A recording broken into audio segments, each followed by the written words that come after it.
Up on the Rockbridge Report, an unprecedented showdown between the White House and the FBI over a top-secret memo. New state legislation sets up a Lexington versus Richmond battle over short-term rentals. This is an egregious violation of normal democratic principles. It's not about short-term rentals. What Lexington residents were trekking up the mountain to see early yesterday morning. All that and more next on the Rockbridge Report. Live from the campus of Washington and Lee University with news for Rockbridge County, this is the Rockbridge Report. Welcome to the Rockbridge Report. I'm Allie Chebahar. And I'm Parker Butler. All eyes are on the White House for a decision about when and how to release a controversial Republican memo. This despite rare public criticism from America's top law enforcement agency. CNN's Abby Phillip reports. The ranking Democrat on the House Intelligence Committee, Adam Schiff, accusing GOP Chairman Devin Nunes of sending a secretly altered version of his partisan memo to the White House, which alleges FBI surveillance abuses. This is not about the facts. This is about a narrative that the chairman wants to put out, a misleading narrative to undermine the FBI, undermine the department, and ultimately undermine Bob Mueller. Schiff writing in a letter to Nunes that the changes were materially different than the version the committee approved, demanding that Nunes immediately withdraw the document. A Nunes spokesman acknowledging the changes but calling them minor edits and dismissing Schiff's accusation as a strange attempt to thwart the publication of the memo. Nunes was a member of Trump's transition team, and last spring he was forced to temporarily step aside from his committee's Russia probe amid an ethics investigation. After rushing to the White House to discuss intelligence related to the probe, Nunes was eventually cleared. The memo setting up an unprecedented showdown between the president and his hand-picked FBI director, Christopher Wray. The FBI releasing a rare statement asserting that they have grave concerns about the material omissions of fact that fundamentally impact the memo's accuracy. It comes after the Justice Department warned last week that it would be extraordinarily reckless to release the memo without agency review. President Trump's chief of staff downplaying the concerns. It'll be released here pretty quick, I think, and the whole world can see it. After Mr. Trump was captured at an open mic Tuesday night saying this before even reading the memo. Let's release the memo. Oh, yeah. Oh, don't worry. 100%. A source tells CNN the White House may release the memo as early as today, possibly with some redactions, but it's not clear that would address the FBI's concerns about the memo being incomplete. At least 5 mass graves have been confirmed in Bangladesh refugee camps. Interviews with more than 24 survivors and time-stamped cell phone videos are the newest pieces of evidence of a genocide. The long-persecuted Rohingya is an ethnic Muslim minority in the predominantly Buddhist country. The Myanmar government regularly denies these massacres.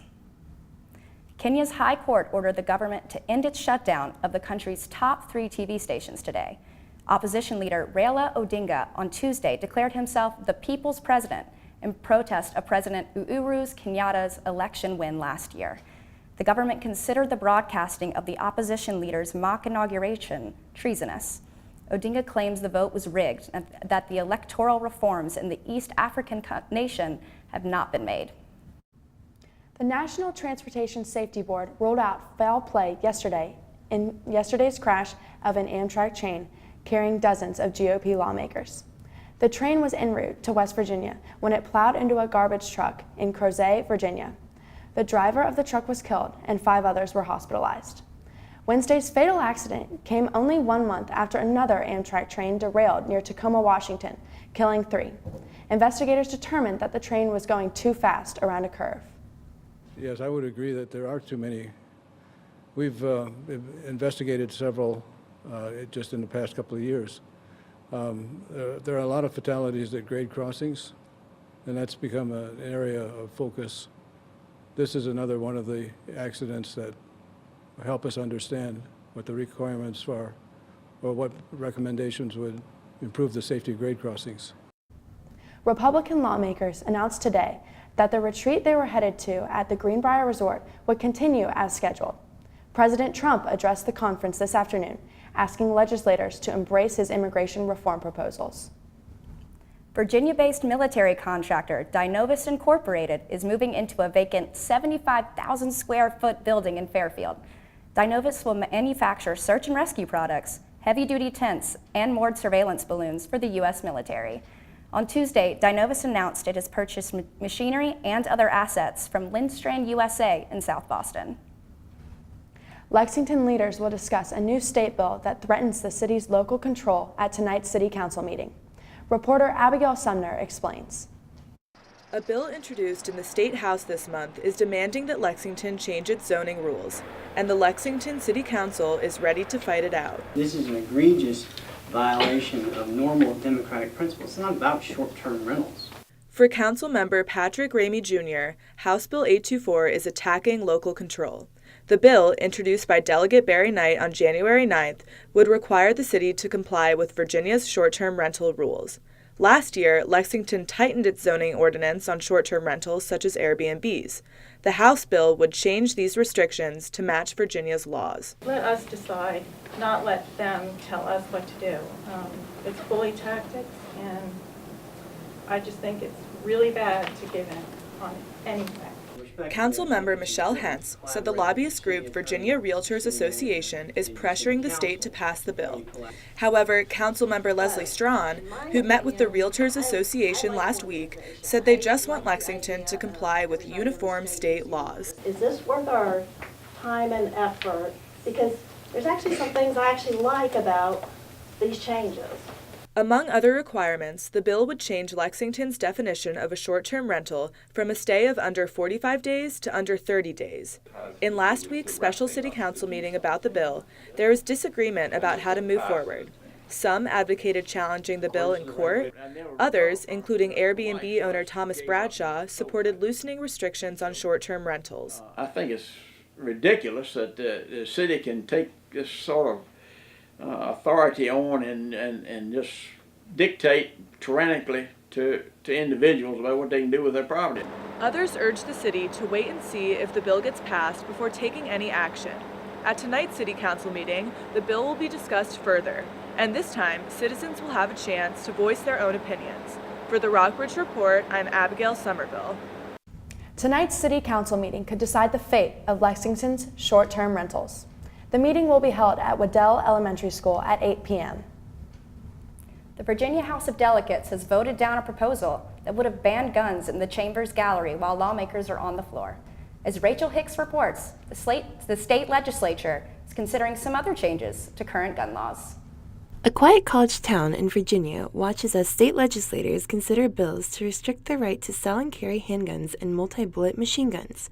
Folks who can legally possess the guns should have that right, but on the flip side of that, there should be regulations and again checks and balances to make sure folks that can't have them or shouldn't have them, that's in place, and that's a hard balance.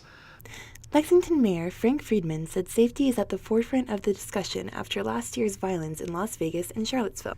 Ever since the Charlottesville episode, the circumstance has been we don't want to be another Charlottesville. I think Charlottesville has introduced a bill to reduce the number of bullets in a magazine that you can carry in public.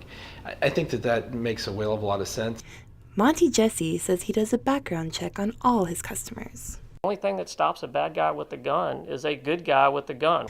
Lawrence Halsoffel went to the Blue Ridge shooting range last Saturday to learn how to handle a gun properly under Jesse's instruction. Guns are not committing crimes. Criminals are. Mayor Frank Friedman says localities should use technology to monitor who should carry a gun. People are walking around with multi-bullet magazines that can be unloaded. That's really dangerous. To a certain degree, you can find more about your Uber driver instantly than you can somebody who's buying a gun. And that's disturbing with such great technology available. If it turns out you're a convicted felon and I'm selling you a gun and it takes me a week to find that out, but I just want to sell you the gun, that's just a bad circumstance. So far, bills restricting access to guns are in committee only. Nothing has come before the full House or Senate for a vote. In fact, the biggest gun-related bill to make it out of committee is a proposed law that would allow guns in churches. That bill is passed by the Senate, although Governor Norhan has said he will veto it. For the Rockbridge Report, I'm Rachel Hicks. 10 North Korean skaters and skiers arrived in rival South Korea on Thursday to participate in this month's Winter Olympics. The event has brought a temporary lull in tensions over the North's nuclear weapons program. The 10 athletes are to compete in alpine and cross-country skiing, figure skating, and speed skating events in the Olympics. The Koreas have been planning several conciliatory gestures during the Games. One gesture includes having their athletes parade together with a single unification flag, depicting their peninsula during the opening ceremony. When we come back, we'll tell you how recent bills proposed in Richmond could affect gun owners in Lexington. And if you didn't wake up for the super blue blood moon, we'll catch you up on what you missed. It's 51 degrees outside, making a chilly start to February. Some dark clouds rolled in earlier this afternoon, but they aren't here to stay. Stay tuned for this weekend's update. Mom!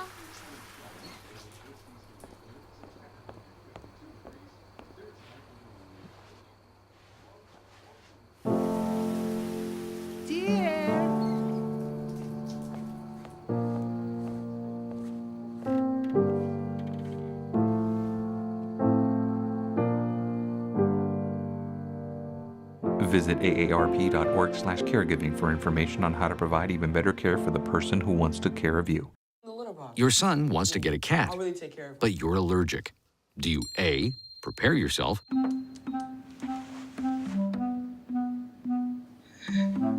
B, make the best of it, C²=25. Good job! or C, find a loophole? When it comes to parenting, there are no perfect answers, but that's okay, because you don't have to be perfect to be a perfect parent. Teens in foster care will love you just the same. Listen, I realize that I'm not perfect, but it all really started to change because you judge me for having a problem.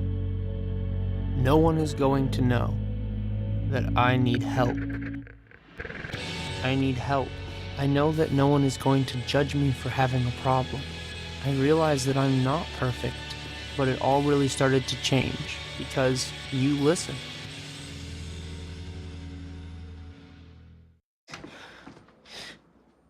Your daughter just had her first breakup. Do you A, put yourself in her shoes,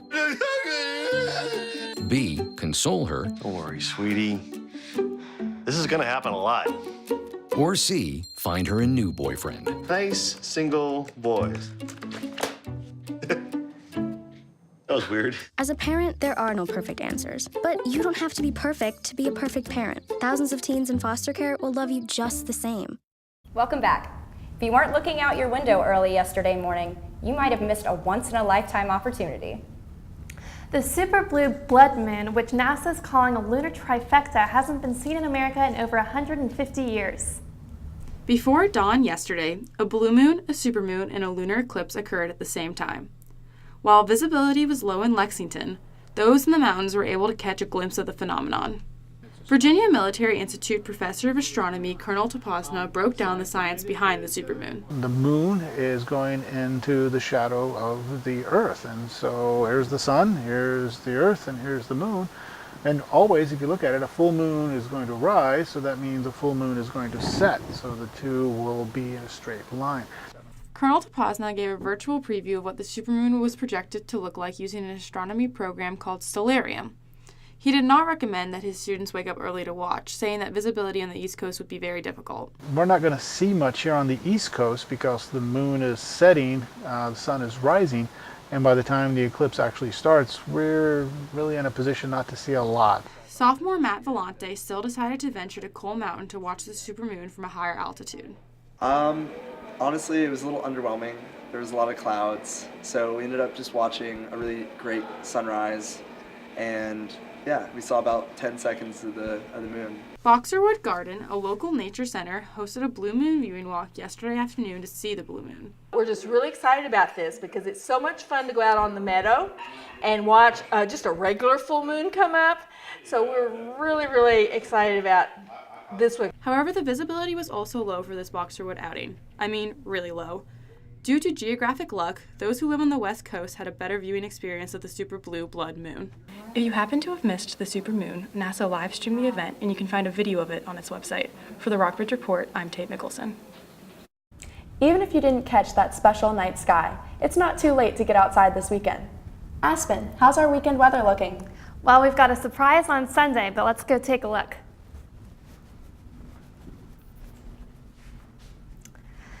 Here you can see we have a live shot of downtown Buena Vista.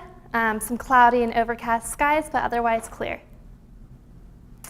Here we have our daily report. Our high today was 52 degrees and a low of 33. The barometric pressure is 29.92 inches with a wind speed of 9 miles per hour with 47% humidity.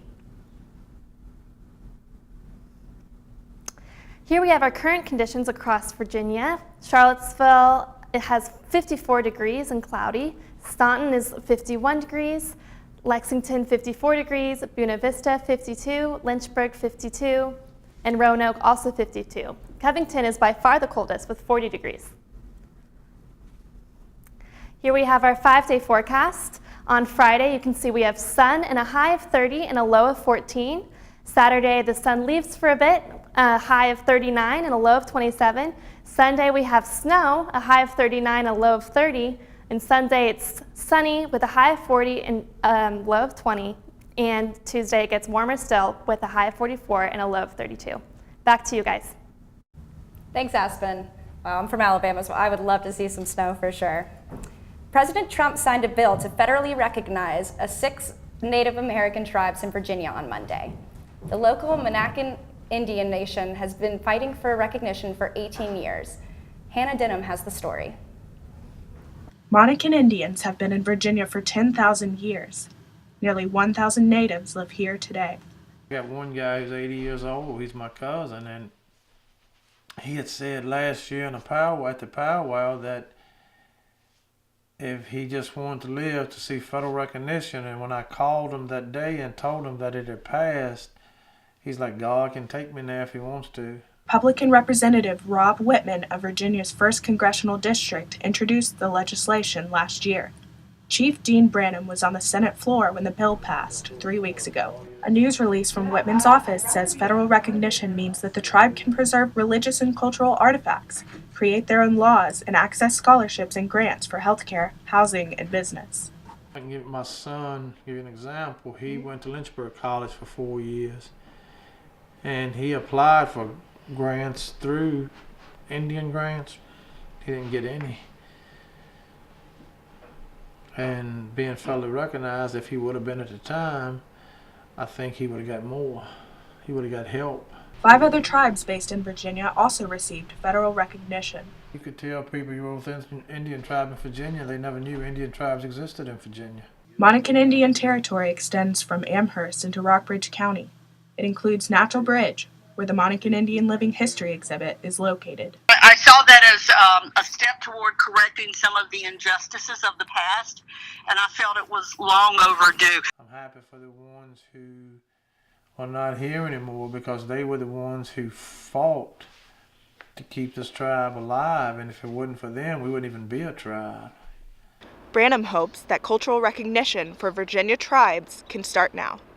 For the Rockbridge Report, I'm Hannah Denham. After the break, big changes may be coming to downtown Buena Vista. In Rockbridge, SPCA has discovered a dog hoarder with over 60 dogs on his property.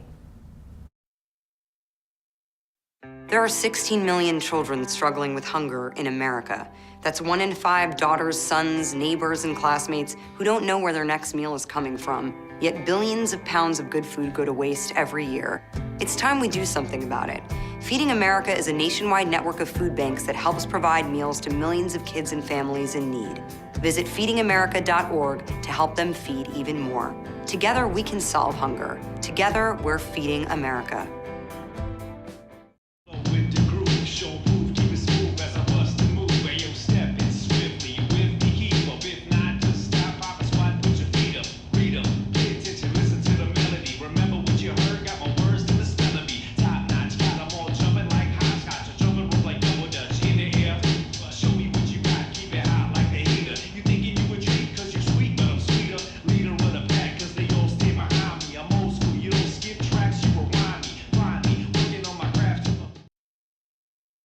It's me, Artie. Come see what I collected from the Creative Galaxy in my idea box. Transform your world. Will you help me make art? Each one of our journeys keeps us young. Before you throw it away, Hey, I have an idea.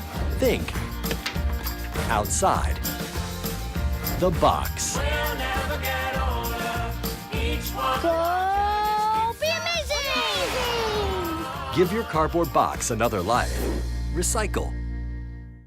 Why is my son having trouble in school? Finding lowest airfare to Istanbul. No, I'm tired of fighting with my son over his homework. Home, walk, restaurant. Need a review? No. He's smart, but his mind wanders. 7 wonders of the world. Why don't you understand me? I do. I was trying to show how Connor feels every day. Redirecting to understood.org. Join parents and experts at understood.org, a free online resource about learning and attention issues to help your child thrive. Small business owners in Buena Vista are optimistic about the city's future after a developer has taken steps to help revitalize downtown. Olivia Hewitt reports live from Buena Vista. Property value of the purchases is an estimated $1.3 million. I'm standing here on Magnolia Avenue, where Roanoke-based developer Ed Walker bought several buildings with plans to renovate them. The total property value of the purchases is an estimated $1.3 million. Business owners along this street say they hope the project will bring more people to the downtown area. Walker has not announced his plans for the buildings, but city officials say the project could be finished in about 2 years. Thanks, Olivia. It looks like Buena Vista has a lot to look forward to in the next few years. Janet Yellen, the first woman to have led the world's most powerful central bank, leaves the Federal Reserve this weekend after 4 years as chair. At her final meeting as chair yesterday, the Fed kept its key short-term rate at a low range of 1.25% to 1.5%. Jerome Powell will succeed Yellen next week and is expected to have a similar cautious approach. Yellen will be remembered for guiding the Fed's role in the economy's slow recovery for a crushing financial crisis and recession. YouTube star Logan Paul appeared on an interview with ABC's Good Morning America today. Last month, Paul posted a video of him in a forest near Mount Fuji in Japan, near what seemed to be a body hanging from a tree. YouTube suspended Paul, who calls the posting a, quote, horrible lack of judgment. He says the backlash he's faced includes some calling for his own suicide. Paul says that he realizes the impact of his actions and believes the criticism he has received is fair. Last week, Paul returned to the video sharing platform with a suicide prevention video. Minimum wage workers at Lexington Walmart will see wage increases starting this month. The company announced in January that starting hourly wages will increase from $10 per hour to $11 due to the recent tax reform bill. Walmart employs about 250 workers from Lexington, Buena Vista, Rockbridge County, and Augusta County, making it one of the largest employers in the area. Rockbridge County Business Development Assistant Brandy Flint says that it is encouraging to see the company invest more in its employees. Full-time minimum wage workers at Walmart will make an additional $2,000 a year. Rockbridge SPCA sought to help of animal rescue organizations throughout Virginia earlier this month to take some 60 dogs that were rescued from a nearby dog hoarder. Paige Williams has the story. The Rockbridge SPCA is still treating 5 of the 60 dogs police discovered on a local man's property. Tara Rohde of the SPCA said some were chained to barrels while a dozen ran loose in the woods. Made it difficult for the individual to care for them and not adequate living conditions for the dogs. Rohde, her staff, and volunteers brought the dogs to the SPCA, where veterinarians immediately treated for worms, fleas, and injuries. Dog rescue organizations across the state pitched in to help. As we were bringing dogs in the back door, we had 2 shelters coming in our front door, selecting dogs to take to Richmond SPCA and another rescue as well. Dogs that have been left alone can become fearful. A local veterinarian says they have to learn that humans aren't trying to hurt them. So right now I imagine that the shelters are working really hard to determine which dogs are going to be able to be worked with and which ones unfortunately won't be able to be. Animal rescue officials say some of the dogs, such as Petey, Cassie, and Henry, are doing remarkably well. Others have been placed in shelters or foster homes. 5 are still quarantined at the Rockbridge SPCA. Fox says Rockbridge may not be finished with this animal hoarder. The recurrence rate for this is very high. What needs to happen is that We want to make sure that more animals don't end up in that situation. Police say they have removed most of the dogs, but the man is keeping several others. And part of that compromise was ongoing supervision from our special enforcement deputies, where they will routinely return to the property. McFadden said that as long as the man remains compliant, they will not press charges. For the Rockbridge Report, I'm Paige Williams.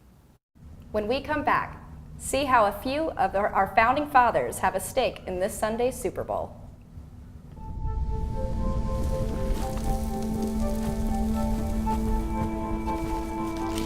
Eva Marie smoked 12,000 packs of cigarettes over 15 years. She quit, and now there's a new lung cancer screening that could save her life. You stopped smoking. Now start screening. No matter how much you smoked, early detection could save you. Talk to your doctor or learn more at savedbythescan.org. It's fine that other people like you. It's more important that you like yourself. And I'm comfortable with every part of me. Meals on Wheels coming to my door as someone who's housebound assures me that I'm not forgotten. They care that I'm okay. My name is Asha Ida Bell. America, let's do lunch. Drop off a hot meal and say hello. Volunteer by donating your lunch break at americaletsdolunch.org. I adopted Bento in 2010 from a shelter. As it turns out, we have very similar personalities. And this cat makes me make art because he's always motivating me to take pictures of him, to draw pictures of him. He just is motivating artistically. It's just that simple. Well, he's my best friend, but a lot of people know him as Keyboard Cat.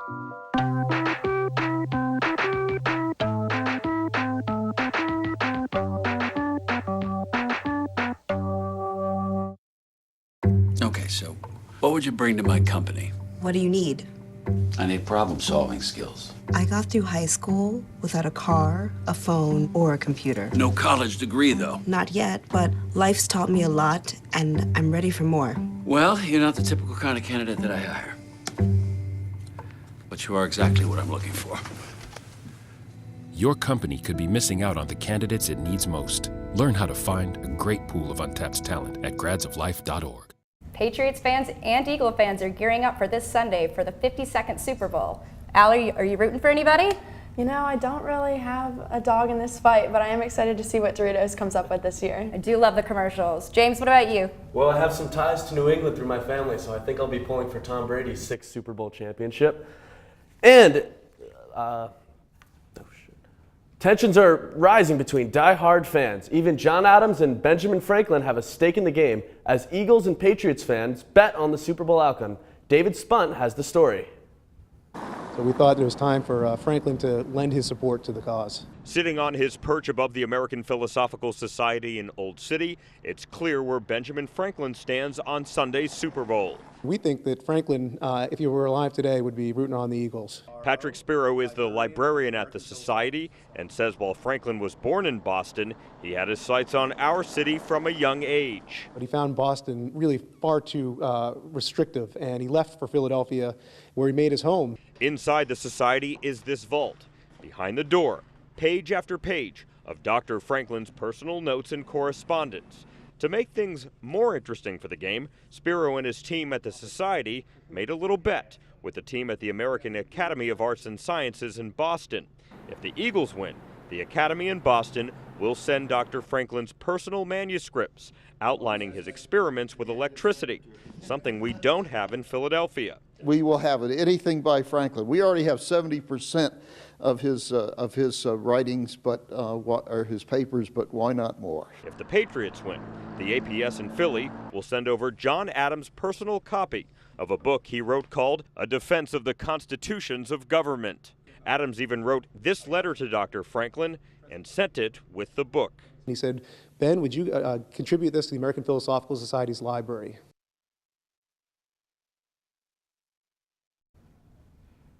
In local sports, the Washington and Lee men's basketball team lost 79-62 against Bridgewater last night and committed a season-worst 22 turnovers. They'll play Virginia Wesleyan at home this Saturday afternoon at 2 p.m. The women's basketball team won last night 80-50 over Randolph. The Generals will face off against Virginia Wesleyan at home this Saturday at 4:30 p.m. The Washington and Lee men's and women's swim team had a meet against St. Mary's last Saturday. The women won 174-73, while the men won 184-69. The Generals will return to the pool on February 9th through 11th for the ODAC Championship at the Greensboro Aquatic Center. Southern Virginia University men's and women's basketball team played against Marymount last Tuesday. The women lost 86-71, but the men won 73-64. That's it for sports this weekend. Allie, back to you. That's all for our broadcast tonight. Thanks for watching. You can stay up to date on the news by following along on our website at rockbridgereport.wlu.edu. We'll see you next Tuesday at 3:30.